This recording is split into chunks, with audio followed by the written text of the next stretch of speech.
kumakain ng tama doon. Alam mo yun? Yun ang problema ng mga tao, inaasa niya lahat sa church, sa pastor, at saka sa mga leader niya. Pero mga kapatid ko, nung sinabing Jesus is the way, ang dapat natin tandaan dito, ipinakita ni Lord ang daan. Ang tamang daan, nalalakaran mo, magdesisyon tayo. Once na born again tayo. Paano ba tayo na born again? Binuksan natin ang puso natin, pinapasok si Lord sa ating mga puso, tinanggap siya bilang tagapagligtas natin, di ba? Yun eh. At dapat nung time na yun, nagkaroon tayo ng determinasyon na mamuhay na ng naaayon sa Panginoon. Determination to live God's way. So, si Lord ang nagtuturo ng tamang daan.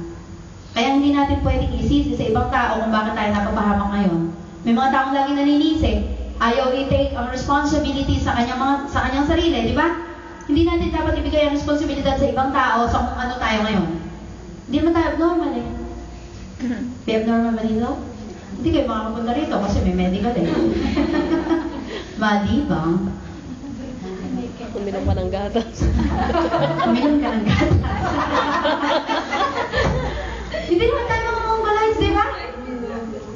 Tingnan mo yung katabi mo kung mukhang ulang. Sila? Mukha bang ulang? So we need to take responsibility sa ating mga desisyon, sa ating buhay ngayon. Wala tayong sisisihin sino man. Amen po ba? Sisisihin mo magulang mo, matanda ka na. Ilang taon ka lang ngayon? Eh kasi po pinalaki ko ng nanay na ganito. Eh kung iba, pinapalaki ka pa ng nanay mong ganyan? Amen? So, kailangan tayo maging responsible. Serious. Be determined to live God's way. At ang tanong, gaano kaya karaming tao ang mananampalataya kay Lord kung hindi na nila kailangan baguhin ang kanilang lifestyle para masabing Christian sila? Alam mo yan? Minsan kasi, ayaw maniwala ng tao sa Biblia. Bakit? Eh kasi, hindi ko kayang sundin. Pag di ko nasunod, magigilty ako. So para hindi na lang mag-guilty, sabihin ko na lang na hindi ako nananampalataya dyan. Hindi ba yun ang tao? Alam mo yun? Maraming atheists. Ano yung mga atheists? Yung mga walang Diyos, yung hindi naniniwala sa Diyos. Kung ang tao ay hindi kailangan magbago ng lifestyle para matawag ng Christian, ang dami siguro Christian. Di ba? Lahat siguro tayo, ay ano ka, Christian ako. Bakit? Walang dapat baguhin ng lifestyle eh. Pero hindi ba dito problema ng tao? Kaya ayaw niyang pumunta sa church. Kaya ayaw niyang sabihin Christian siya. Eh kasi, merong kailangan baguhin. Tama po ba? At kaya ayaw manampalataya ng tao sa Biblia. Eh kasi, sa tuwing mababasa niya, mapipilitan siyang magbago. Because the Word of God is a power. Hebrews 4:12. It is sharper than two-edged sword. Diba? So yun ang ginagawa ng Word of God. At ito nakakalungkot. Sabi sa survey ngayon, 13% lang ng mga born-again Christian. 13% out of 100?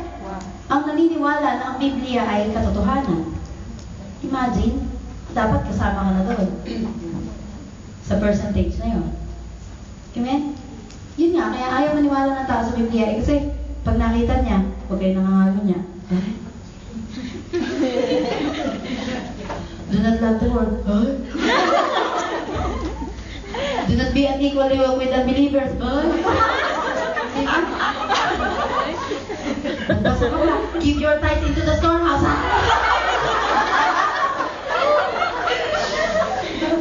Paano pala na pala kaya na tayo? Hirap, ano? Kaya ayaw na magbasa. Ayoko nang basahin niya. Nagigilty lang ako. Doon nagsisimulang, di ba? Hindi makatanggap ang tao ng kaligtasan. Kasi nga, ayaw mag-take ng responsibility. So, mga immature lang yung magawa ng gano'n. Amen? So, yung saktan mo, matured ka na. So, ano sabi sa James 1:22 tsaka 25? Be doers of the word and not hearers only, deceiving yourselves. Be doers of the word. At ano sabi sa 25? Ito daw ang mga pinagpapala ng Panginoon, hindi lang yung nakikinig ng salita ng Diyos. Yes, tamang nakikinig tayo because faith comes by hearing and hearing by the word of God. Pero sino yung talagang pinagpapala? Ano ang sabi dyan sa James 1:25? Ito yun. But he who looks into the perfect law of liberty and continues in it, and is not a forgetful hearer, but a doer of the work, Sabi dito, doer of the work, this one will be blessed in what he does. This one will be blessed in what he does. Blessing is not just in reading the book, but in doing what the book says. Amen? Nandun ang blessing. Hindi kaligtasan pinag-uusapan dito, ang kaligtasan na hindi nakabatay sa gawa. Pero blessing ang pinag-uusapan dito. You want to be blessed? Amen. Do what the Bible tells you to do. Amen? Amen. Kung minsan pray tayo ng blessing sa kay Lord. Panginoon, Panginoon, Panginoon, Panginoon. Di ba? Hingi tayo ng blessing sa Panginoon. Pero ano ba bago ka mapagpala eh? Kailangan mo nang magtanim ka. Amen? Amen. So, before we will be blessed, ano sabi dito? Be doer of the word. And not hearers only. The question is, how are we living? Paano tayo namumuhay ngayon? Marami tayong mga bagay na gusto natin gawin. Iniisip natin gusto natin gawin. Alam mo yun? Yun nga, ang dami na nating nakasama sa church ng mga tao na ngayon wala na. Di ba? Naka 45 minutes na ba ako? Joke. Ang dami ng mga tao nakakasama natin dati pero ngayon wala na. Bakit? Bakit? Kasi nga, marami silang iniisip na gusto nilang gawin pero hindi nila magawa pag nasa church sila. Di ba? Marami silang gusto gawin, hindi nila magawa pag nasa church sila. Kaya aalis na kami sa church, mag-boarding house na lang kami. Eh kasi sa church, nakabantay yung head ko. Kung di ako nakikita ni Pastor, nakikita naman ako ng head ko. So, umaalis. Pero ano ba yung iniisip natin na gusto natin gawin? Ay yun yung mga bagay na nakakapagpabagsak sa atin, nakakapagpamiserable sa atin? Naiisip niyo ba yun? Iniisip natin gawin ang isang bagay na gusto natin gawin, pero ang totoo lang, kung i-evaluate mo buhay mo, yung mga bagay na yun na gusto mong gawin ang nakakapagpahamak sa'yo. Ang problema lang, nakasanayan na kasi natin. Ayaw mong mapahamak. Sino gusto mapahamak? Ayaw natin mapahamak, pero nakasanayan kasi natin, kaya nahihirapan tayo ngayong tumuwid ng landas. Pero mga kapatid ko, kaya nga tayo nandito sa church eh. We have an accountability. Kung tutusin, hindi tayo magkakamag-anak, hindi tayo magkakalapit, pero bakit ba tayo nakikialam sa buhay ng bawat isa? Alam mo yun? May mga tao kaya napapakialaman, pero dito ko talaga sa God's Life, papakialaman ka talaga. Bakit? Hindi dahil pakialam, meron kami, kundi dahil ayaw natin mapahamak ang sino man. Yun ang puso ng Diyos. Ano sabi niya? Hindi ba? God so loved the world that He gave His only begotten Son, that whosoever believes in Him shall not perish or will not perish, but have everlasting life. Kung ayaw ni Lord mapahamak ang sino man, dapat ayaw din natin. Ano ba yun? Yung mga tao wala pa ka lang sabihin, hayaan mo nga siya doon. Bahala siya. Tinuruan na tinuruan, tigas ng ulo. Pero mga kapatid ko, huwag tayo magagalit. Dahil ayaw natin mapahamak ang sino man. So, kung tinatanong ng mga tao sa'yo, nagsimula kang umattend dito, nakarinig ka ng Bible, ng Biblia, tinatanong sa'yo ng mga kaibigan mo, o sige nga, patunayan mo nga sa akin totoo yung Biblia. Tatanungin ka niya, how do you know that the Bible is truth? Yun ang itatanong niya. Alam mo, isang sagot mo lang, try it. See for yourself. Amen? Noong na-born again ako, tinatanong ako ng mga barkada ko, bakit ka ba lumipat dyan? Ano bang meron dyan? Sabi ko, kasi nung tumanggap ako sa Panginoon, na-born again ako, dito ko napansin na bago buhay ko. Barumbado, palamura, hindi man siguro ako umiinom o naglalaki, pero may mga iba akong kasalanan ginagawa. Walang respeto sa magulang. Lagi nga ako nagpe-pray araw-araw nun eh. Na sana mamatay na yung tatay ko. Dahil galit na galit ako sa kanya, yun ang kasalanan ko. Pero nung na-born again ako, natuto akong magpatawad sa kanya. Di ba? So mga kapatid ko, kapag tinatanong ng tao sa iyo, paano malalaman na ito katotohanan? I-try mong i-apply sa buhay mo. Ano mo, ito talaga mangyari. Kapag nagbasa ka ng Biblia at in-apply mo ang nakasulat dito, consistent ka, in-apply mo talaga with all your heart, magagandahan ka sa resulta. Amen? Gusto mo bang maging maayos sa buhay mo? Amen. Gusto niyo mo ba? Tasa kami na gusto maayos sa buhay nila. I-apply natin. Amen? Apply natin. Consistent tayo. Walang taong nabuhay sa salita ng Diyos na nagpapakasama. Maliban na lang nabasa lang na lang siya ng basa. Alam mo yun? Ang dami niyang alam. Pero ipinapamuhay nga if you follow and live in the perspectives of God. Hindi ka mapapahamak, magugustuhan mo ang resulta. Amen? So yun ang gagawin natin ngayon. Ano yun? Monster? So if it doesn't like what's happening in our life now, examine your choices. Examine your choices. Kung hindi mo gusto ang nangyayari sa buhay mo ngayon, gusto niyo ba mga nangyayari sa buhay niyo ngayon? Amen. Sinong okay na okay sa buhay niya? Alam mo yun, Lord, I love this life. I like this life. Amen. Wala na akong mahihiling pa. Alam mo yun, kahit walang asawa, kahit single, wala na akong mahihiling pa. Kung gusto mo ang mangyayari sa buhay mo ngayon, then praise God, di ba? Maliban na lang ako mapala-konsensya natin. Pero kung hindi mo gusto ang nangyayari sa buhay mo ngayon, hello? Amen. Kung hindi mo gusto ang nangyayari sa buhay mo ngayon, examine your choices. Baka may dapat baguhin dyan. Amen. Hello? Amen. Baka meron kailangan baguhin dyan. Amen. Eh, kung ano, tataka tayo, bakit kaya? Alam mo yan, mag-iisip tayo, bakit kaya? Alam mo eh, hindi totoong hindi mo alam. Bakit kaya? Alam mo, ayaw mo lang tingnan, di ba? So, examine your choices at kung may nakita kang mali doon, huwag mong isara mata mo. Buksan mo. Makikita mo kung ano mali. And then, ituwid mo. Di ba? Ituwid mo. Para magustuhan mo kung anong mga mangyayari in the future. So, if we line up our decisions with the Word of God, and we are consistent. Decisions, we line up our decisions with the Word of God and we are consistent, then we will see good results. Ang mga desisyon, kung minsan, hirap na hirap tayo. Ano mo yun? Dumarating sa buhay nating parang ang hirap magdesisyon. Bakit?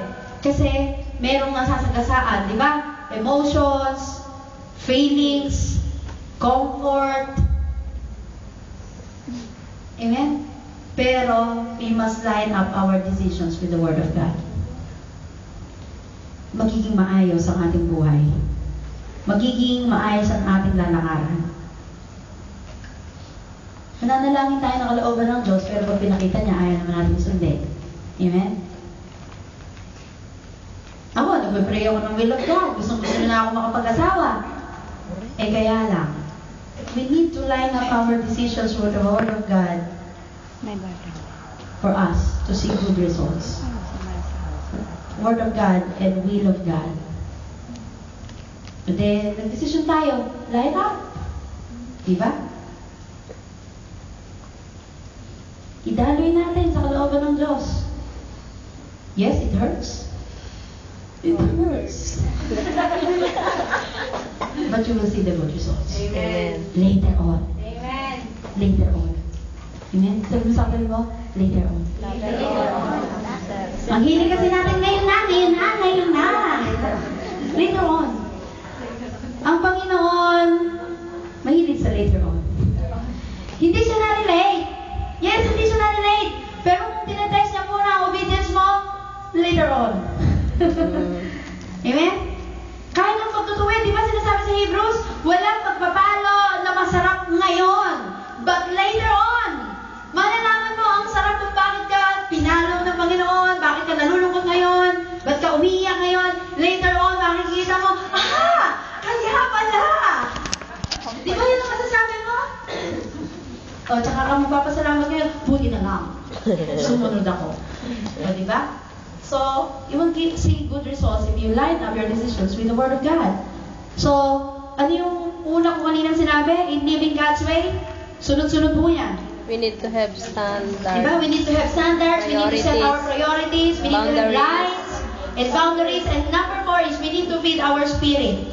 Paulit-ulit yan. Pastora, ilang linggo naman natin pinipreach yung feeding our spirit, living in the spirit, walking in the light, hanggat di natin nagigets at di natin na-have life, paulit-ulit natin pag-aaralan.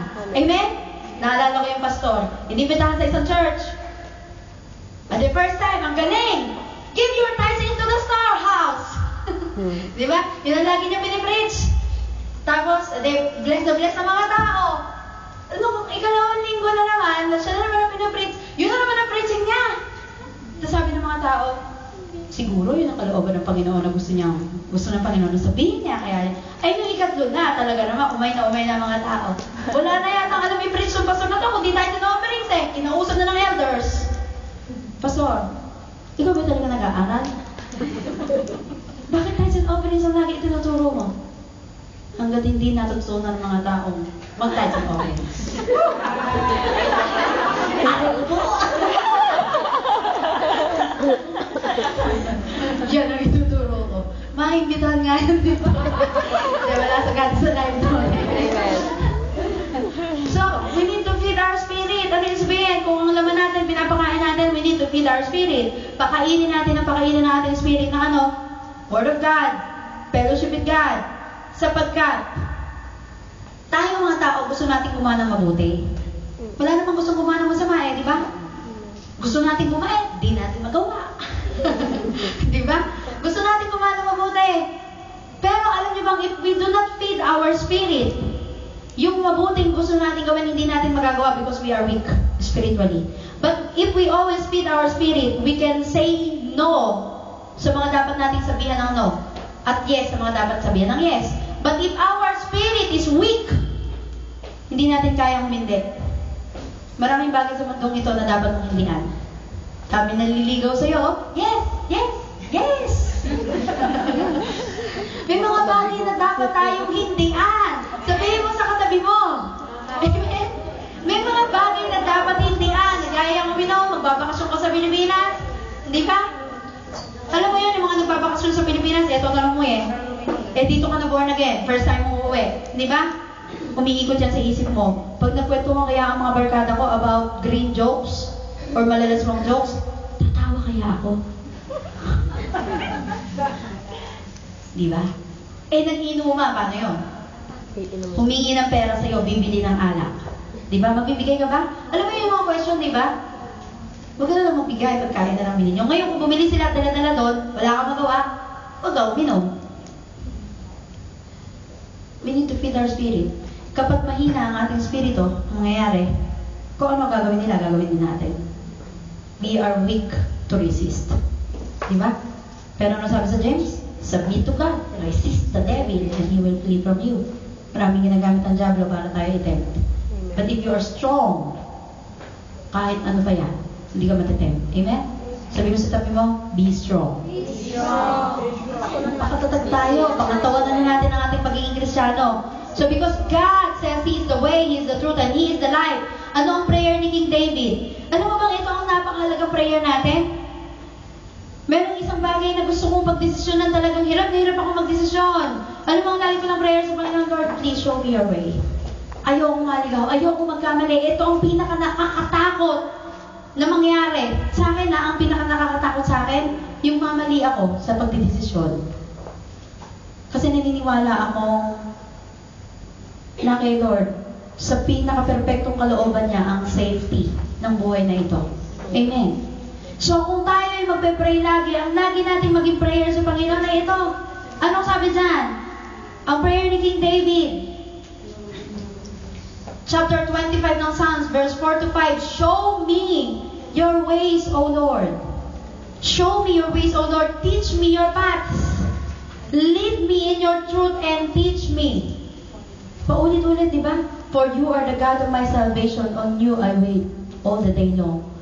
Kung meron man tayong ipapanalangin, hindi ko sinasabing masamang manalangin ng mga pangangailangan mo, ng makakain mo, ng pera, di ba? Hindi masamang panalangin yan. Pero kung meron ka mang higit na ipinapanalangin sa buhay mo, it must be to know the ways of God. Kasi kapag nasa tamang linya tayo, nasa tamang tayong nilalakaran, nasa kalooban tayo ng Panginoon, kahit ano pa ang nasa harapan mo, hindi ka babagsak.